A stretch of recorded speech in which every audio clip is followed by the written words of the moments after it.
Welcome to வனதிஸ் kitchen. வாங்க இன்றைக்கி இட்லி தோசைக்கு ஒரு சூப்பராக ஒரு கேரட் சட்னி ஒன்று செய்யலாம். ஒரு 2 ஸ்பூன் எண்ணெய் ஊற்றிக்கிறேன். எண்ணெய் காஞ்சிடுச்சு. ஒரே ஒரு ஸ்பூன் உளுத்தம்பருப்பு போட்டுக்கிறேன். உளுத்தம்பருப்பு சிவந்துருச்சு. ஒரே ஒரு வெங்காயத்தை ரொம்ப வதக்க விட வேண்டாம். ஏன்னா ஆல்ரெடி கேரட்டில் வந்து கொஞ்சம் ஸ்வீட் இருக்கும். 2 பச்சை மிளகாய் போட்டிருக்கேன். அதனால் வெங்காயம் வந்து பாதி வதங்கன்னு உடனே கேரட்டை போட்டுடலாம்.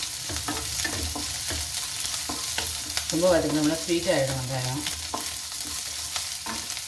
ஒரு பெரிய சைஸ் கேரட் துருவி வச்சுருக்கேன். கட் பண்ணி போடுறதா இருந்தாலும் போட்டுக்கலாம். 3 சின்ன சைஸ் தக்காளி கட் பண்ணி வச்சேன், அதை போட்டுக்கிறேன். இதெல்லாம் ஒரு சின்ன கொஞ்சம் புளியும் போடணும், கொஞ்சம் டேஸ்ட்டுக்காக. சட்னிக்கு தேவையான உப்பு போட்டுருவேன். தக்காளி வதங்கிடும்னால கொஞ்சம் தக்காளி வதங்கட்டும். ஒரு சின்ன துண்டு புளி டேஸ்ட்டுக்காக, ரொம்பலாம் வேண்டாம். தக்காளியில் ஆல்ரெடி புளிப்பு இருக்குது, அதனால் ஒரு சின்ன துண்டு வச்சா போதும். தக்காளி வதங்கிடுச்சு.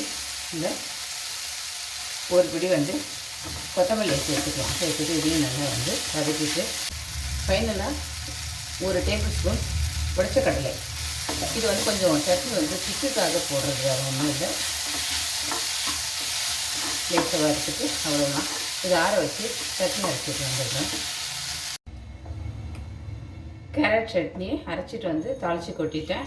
சூப்பராக இருக்கும். ட்ரை பண்ணி பாருங்கள். இட்லி தோசையோட ரொம்ப சூப்பராக இருக்கும். செட் தோசை, ரொம்ப சாஃப்டான தோசை, பன் தோசை எல்லாத்துக்கும் ரொம்ப சூட்டாக இருக்கும். ட்ரை பண்ணி பாருங்கள். பிடிச்சதை லைக் பண்ணுங்கள், ஷேர் பண்ணுங்கள், சப்ஸ்கிரைப் பண்ணுங்கள். நன்றி, வணக்கம்.